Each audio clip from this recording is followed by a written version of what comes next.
yang masukkan dalam sarana prasarana lainnya.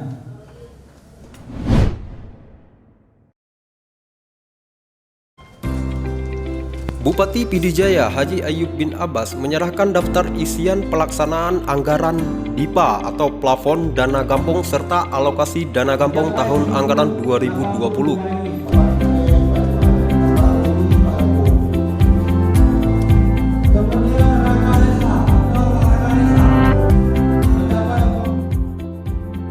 Penyerahan ini dilakukan secara simbolis di Aula Kantor Bupati Pidijaya kepada 8 kecil perwakilan dari 8 kecamatan di Pidijaya.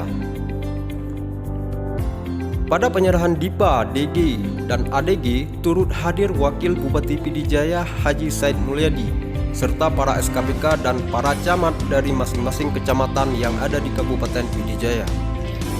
Bupati Pidijaya dalam sambutannya saat menyerahkan DIPA ini berharap agar dana tersebut dimanfaatkan sebaik mungkin sesuai hasil musyawarah atau mufakat. Prioritas penggunaan dana gampong harus memberikan manfaat besar bagi semua lapisan masyarakat berupa peningkatan kualitas hidup.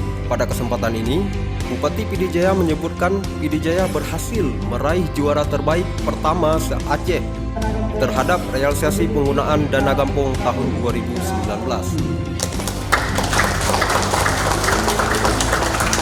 Bupati Pidijaya menambahkan, Pidijaya dengan jumlah 222 gampong mendapatkan dana kurang lebih 165 miliar.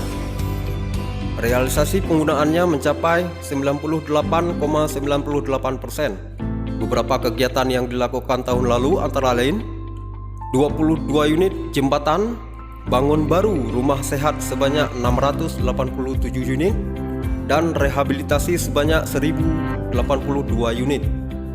Disusul pembangunan pasar desa 56 unit, air bersih 23 unit, irigasi 26 unit, MCK 68 unit, kemudian lapangan voli 89 unit, pendidikan anak usia dini atau PAUD 10 unit, posyandu 60 unit, Polindes 11 unit, serta pembangunan 100 menasah lebih.